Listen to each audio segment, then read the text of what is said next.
Tom Brady will be MIA until after Tennessee week, and we dive into what went down at practice between the Bucs and Dolphins on Thursday. Let's go.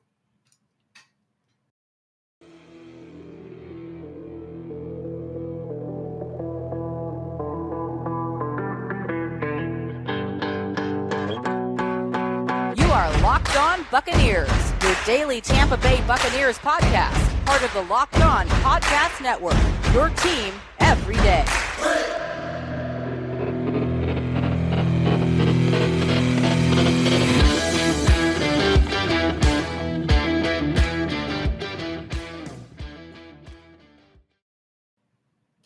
What's up, and welcome to the Locked On Bucs Podcast, part of the Locked On Podcast Network, your team every day. We are your daily podcast covering the Tampa Bay Buccaneers, free and available on all platforms, including YouTube. And we thank you for making us your first listen or review of the day. And we thank all of you joining us live on YouTube right now. Of course, I am James Yarcho, joined by my co-host, Mr. David Harrison. You can check out his work over at Sports Illustrated's BucsGameDay.com. Check mine out over at SB Nation's BucsNation.com. And of course, follow along on Twitter at Locked On Bucs, at JYarcho_Bucs, and at DHarrison82. And yeah, but thanks again for making us your first listener, your first view every single day, coming to you live after day 2 of practices between the Tampa Bay Buccaneers and the Miami Dolphins. James, a very eventful day, but we're going to start at the end. Well, it's kind of the beginning, because in the beginning, right, obviously very noticeable, number 12 not on the practice field. Very, very shortly after that, it basically came out and kind of spread around that veteran day off, and he was just getting some rest. And then very shortly after that, as the practice kind of got going, word came out that Todd Bowles was actually going to be making a statement about Tom Brady and his status and all that stuff. And then we got busy to work. So let's move to the end of practice. Todd Bowles telling the media that that Tampa Bay Buccaneers quarterback Tom Brady will not rejoin the team until after the preseason game with the Tennessee Titans. So he will not be in Nashville for the joint practices. He will not be here for the Saturday game against the Miami Dolphins. Todd Bowles told the media that this was a scheduled absence that has been on the books since before training camp, and that it is excused. He not just up and leave the team, and there's no concerns on his part about Brady being ready when he returns. We don't want to speculate as to the reason, because there's a lot of reasons, and some of them could be fairly sensitive reasons. So, you don't want to delve too much into the personal life of somebody else with reckless abandon, right? So we want to make sure we respect Tom's and his family's privacy. But it's a little bit concerning, right? But how concerning is it really, James, that he's going to miss this amount of time? And also Jason Light had some words to say about it. Yeah, I don't find it to be too overly concerning as it is. It was said that Brady was not going to play in this game against the Dolphins on Saturday. He was not going to play in the game against the Tennessee Titans. So he's really not missing, other than, the practices, he's not missing anything that he wouldn't already miss.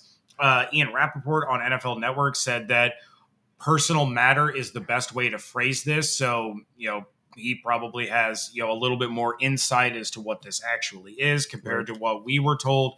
And then Jason Light, on WDAE following Todd Bowles' session with the media, he told them that Brady, quote, will come back even more focused and, quote, that is the least of their concerns. He reiterated that this was scheduled well ahead of time.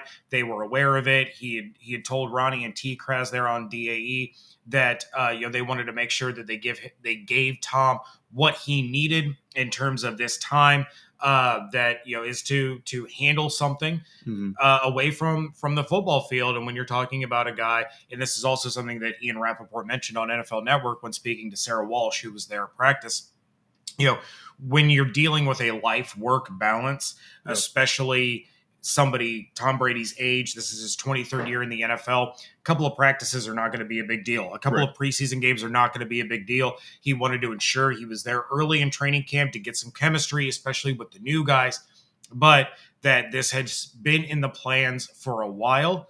Why it wasn't mentioned before, I don't know. Maybe they felt it was easier to not mention it ahead of time and just kind of spring it on everybody. Right. But personally, I'm not too gravely concerned about what's going on. I just hope, with the personal issue, that everything is okay. Yeah, absolutely. So thanks real quick to everybody joining us live here following day 2 practices between the Tampa Bay Buccaneers and the Miami Dolphins. Of course, we're leading off this episode with the news that Tom Brady will not be with the team and will be away for an extended period of time, an excused extended period of time while he deals with a personal matter, and that he will return sometime after the Tennessee Titans preseason game. Real quick, just hi out there to Adam, 941, and Joel, who are present in the chat as well as present in the viewing room. So we appreciate all of you, of course. Hitting on whether or not we're concerned. Yeah, I mean, some of you are already saying it in the chat. Tom Brady doesn't need a full training camp. He doesn't need all these preseason games. We already knew he wasn't going to play, at least against the Dolphins, most likely not against the Titans. And honestly, he may not play at all in the preseason. And from seeing him in training camp as much as we have already, I can already tell you he's in good form. He's in good, solid form. He's getting a lot of chemistry with a lot of these guys, even some of the younger, new guys. And if they feel confident enough, really, the biggest concern I would have is the relationship between he and Robert Hainsey. Well, obviously, that the team, the quarterback, the center himself feel comfortable that they can have this break, come back together, and be able to reconnect and rekindle their chemistry. I mean, if they're comfortable with it, I guess who am I to not be comfortable with it? Now, for anybody who's out there who maybe is a little bit worried, right? Todd Bowles, Jason Light, both saying they're not worried about it. Honestly, we're not worried about it. But look, there are bound to be some Bucs fans that are worried about it, right? And it's hard to blame anybody because you go back through the entire offseason, the speculation about whether he's going to retire and the fact that, it was reported that he'd been considering it all the way back to December, and then he does retire. And then there's all this speculation and all these signs that maybe he's not going to stay retired. And then he unretires. And then the news that was potentially going to head to the Miami Dolphins, and that got squashed by pretty much everybody out there who could. And then the revelation that he actually was talking to the Miami.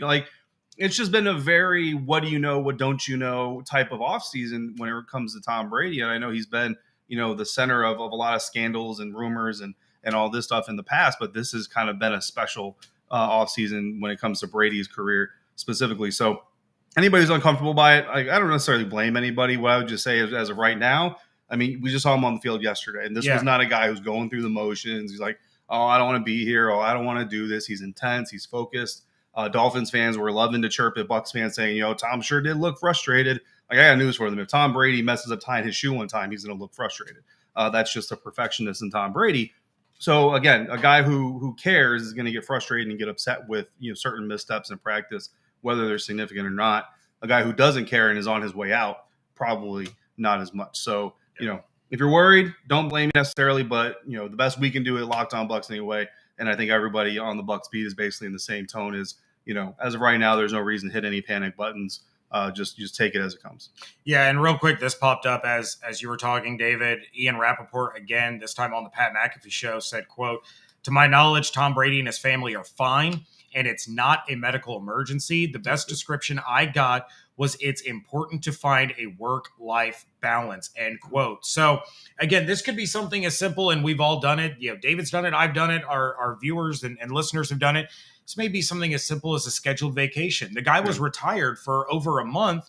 Maybe they planned a trip, and Tom wasn't going to put himself in a situation where he has to tell Giselle and their children that work is more important than what we already had planned together. So, again, I'm not worried. I don't think anybody should be worried, but people are going to worry just because that's the thing to do. Yeah. I mean, look, it's a natural reaction, right? And so good news there that, and that's really the most important thing is that we're hoping there's not some sort of problem, with an individual within Tom's family. And Joel saying that he was at training camp August 1st and that Tom was yelling and fired up then as well. And Gerald, first of all, hello. And thanks for joining the chat, letting him deal with his business as it comes. So that's kind of the initial conversation about the Tom Brady news. Obviously, more to come as more comes out. So we will continue to talk about that here in the next segment. We're going to do what we've normally done in the first segment. But again, Tom Brady news a little bit bigger than the rest of this. We're going into our play of the day, players of the day. And we also had time to stand up with Tampa Bay Buccaneers center Robert Hainsey. I know a lot of you have been asking about him. We're going to talk a little bit about his day, but then we're going to air a portion of the interview that we had with him on our regularly scheduled episode. So stick with us here. Make sure you're throwing your questions in the chat. If you have any, we'll answer those as well in our next episode. And then we're going to talk about plays of the day, players of the day coming up. And we're going to do so thanks to our friends at betonline.net, the fastest and easiest way to check in on all your betting needs. Find all your favorite sports and events at the #1 online source for odds, lines, and games. Find reviews and news of every league, including Major League Baseball, NFL, NBA, NHL, combat sports, esports, and golf. BetOnline continues to be the top online resource for all your sports wagering information, from live in-game betting, scores, and podcasts. They have you covered. Head to BetOnline today, or use your mobile device to learn more about the action happening today at BetOnline, where the game starts.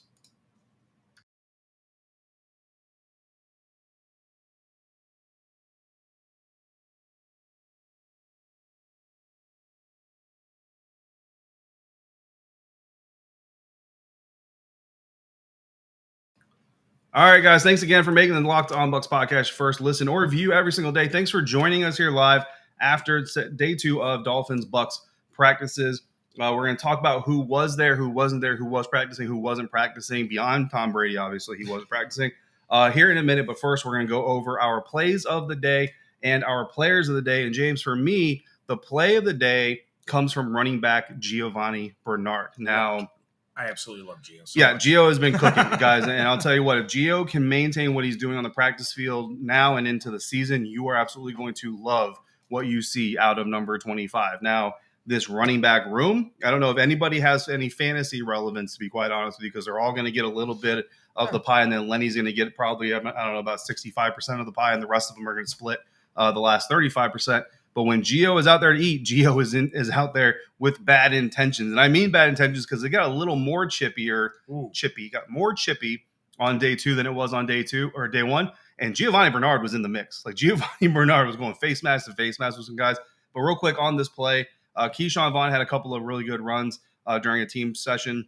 And then the very next run went to Giovanni Bernard. I wrote it down here just so I can make sure I get it correct for you guys. Gio takes the ball, goes around the right side of the line of scrimmage, finds a lane right between the guard and the tackle, hits the second level, jets out to the left on the opposite side of the field, runs around the entire Miami Dolphins defense, and ends up with a 35-yard touchdown. Now, any Dolphins fans out there, yes, I will obviously not full contact. We're not trying to take people's heads off and all that stuff. From where my vantage point was, however, it didn't look like any Dolphins players were going to get him anyway, even if it was full contact. And the referees certainly did not blow the play dead. So, and they were doing so on both sides. Okay, let's not get crazy here. When a play would be dead, they were blowing it dead. So that, in my book, as far as I'm concerned, that is a touchdown run. It shows Gio's vision. It shows his burst through the hole. It shows his ability to change direction, see the field, and accelerate. And he definitely did a little bit of celebrating on his way into the end zone. Is that what led to the full kerfuffle? No, that was not. That was a later touchdown by Kenyon Barner. Okay. We'll get to that in a minute. But yeah, that is my play of the day.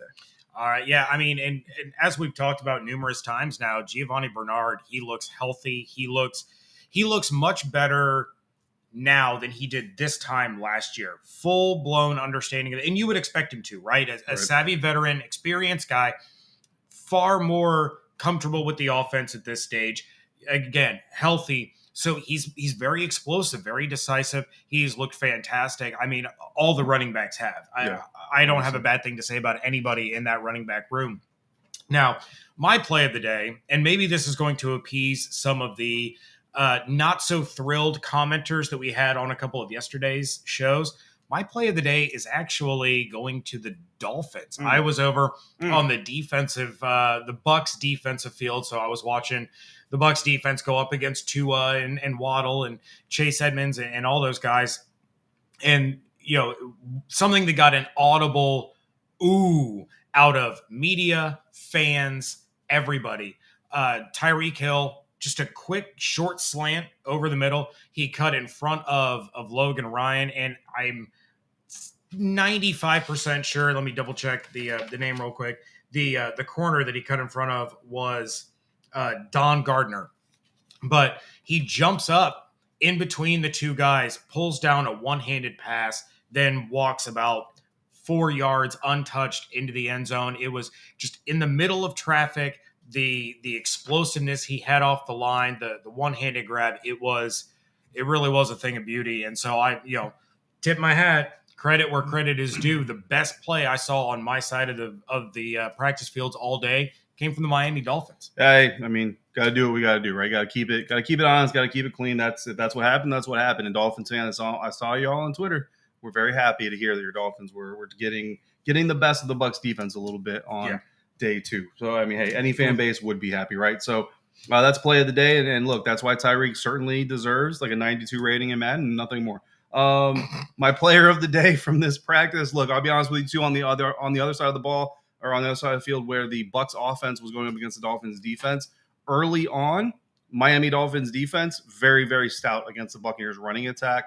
Forced a lot of passes short, but in the second team session, things got a little bit looser. Guys like Robert Hainsey. Something that we didn't cover completely yesterday, Nick Leverett has actually been getting some run at left guard with the first team today. It was Aaron Stinney back in as the first team left guard. Those guys got cooking a little bit. Shaq Mason got cooking a little bit. Like I said, that Geo run, nice little gap between Shaq Mason and Tristan Wirfs. But Keyshawn Vaughn, I mentioned kind of in passing, the two runs before were from Keyshawn Vaughn that set up the Giovanni Bernard run. Those two runs also very, very solid runs. In fact, one of them actually had some early penetration from the Miami Dolphins defense. He was able to make a nice move, get around, get out of traffic, get around, turn a loss into a gain. And we saw that a couple times. I think Rashad White also had a similar type of play that I tweeted about. So I'm going to give Keyshawn my player of the game just because I liked what I saw from some of the things. Wasn't a perfect day, not 100%. There were some blitz pickups that somebody miscommunicated on. I tweeted about that early. The Dolphins were getting some really good pressure with their edge rush coming from the secondary. They had some safeties, some corners getting in, and they would have been sacks. They would have been sacks on the quarterback. So those things had to be picked up. And then Rashad White, right on cue, basically. As soon as I said someone needs to start picking up these blitzers, Rashad White came in, picked up a blitz on Eric Rowe, the veteran safety, tried to come in. Rashad MJD'd him. Like I actually said Junior Seau a while back when I made this reference with Sean Merriman. So Sean Merriman came in, MJD stoned him. This time it's Eric Rowe, and the rookie Rashad White was able to stand him up, and then Eric Rowe told him he wasn't happy about it. I actually asked Rashad White about that. We have an interview with Rashad coming in our next episode as well. Not sure if that answer is going to make the cut just because it was a little bit more fun than it was serious, but we'll see what we can fit into the episode. But either way, a good showing from the running backs, like you said, all across the board. But the player of the day and holistically has to go to Keyshawn Vaughn. Yeah, and again, these are all guys that are fighting for playing time. Like you said, Leonard Fournette's going to get about 60 to 70% of that pie. So these other guys are fighting for their playing time, trying to one-up one another for that number 2 Ronald Jones role that was vacated when he went to Kansas City. So, Keyshawn goes out there and proves what he can do running the ball. Then Rashad comes in and says, okay, well, now I'm going to hit stick this dude trying to touch my quarterback. Gio comes in and is like, not only am I going to score a touchdown, but I'm going to start a fight. So, those Kenyans. So Gio said, oh, that's right. Gio got the touchdown. Kenyon said, I see your touchdown. I raise you a kerfuffle. A kerfuffle. A full-on scrum in front of fans at the back of the end. So, yeah, I mean, it's just, they're all pushing each other. And like we, iron sharpens iron. Competition breeds excellence, all those cliches, and you can see it in the running back room. Now, my player of the day is not the low-hanging fruit like mine was yesterday when I named Julio, and it goes to cornerback Rashard Robinson, and he had a fantastic day in one-on-ones. I just looked at it so that I wouldn't mess it up. He was going up against Dolphins wide receiver Cedric Wilson Jr. and got in perfect position, got the body positioning in front of him, jumped up, made a phenomenal interception. His very next rep, he goes up and almost brings down another interception. It just kind of fell out of his hands, but he was getting himself all hyped up. Then you move over to the 11-on-11s, and the Dolphins offense was looking really, really good. The Bucs did a great job. We'll get more into this a little bit later. Similar to what you said, the Bucs defense was really stout against the run, but against the pass, they were struggling a little bit. It didn't matter which quarterback was in for the Dolphins. It was the Dolphins were having themselves a day, but Rashard Robinson lines up at the slot corner position, and he comes screaming in and gets a practice sack. It was the second of back-to-back sacks for the Bucs defense. It was by far their best stretch, but Rashard Robinson out there standing out as a really good contributor. Absolutely. You love to see it, Rashard Robinson, especially going up against a more agile guy like Cedric Wilson. I mean, Rashard's a little bit taller, a little bit longer. Sometimes those guys have a hard time keeping up with those smaller, more short area quickness guys. We're going to hit one last break here on this live episode real quick. Shout out to A Boogie for joining us. Yeah, we agree with you. Hopefully nothing's wrong with his mother. We know that she's had some issues in the past. Really, hopefully, nothing's wrong with anybody in the Brady household. Nathaniel, welcome. Even as a Falcons fan, we still appreciate you for coming through. And then the good Austin. That is why you are the good Austin. Coming up, we're going to talk about everyone who was at practice. So stick with us here on this live episode of the Locked On Bucs podcast.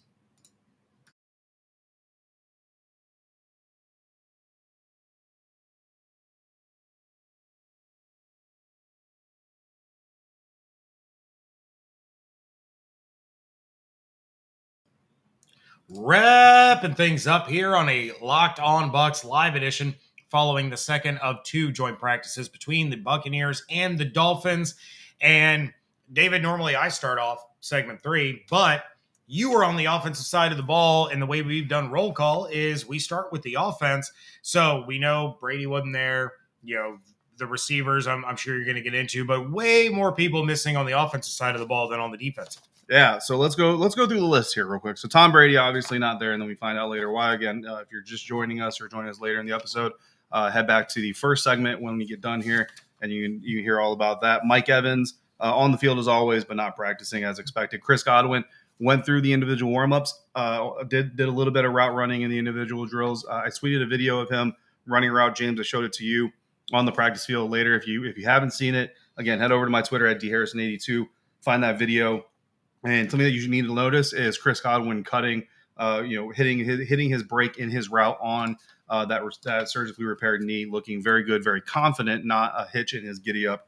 So he looks very good. But again, sitting out the team session. Breshad Perriman again sitting out. Russell Gage Jr.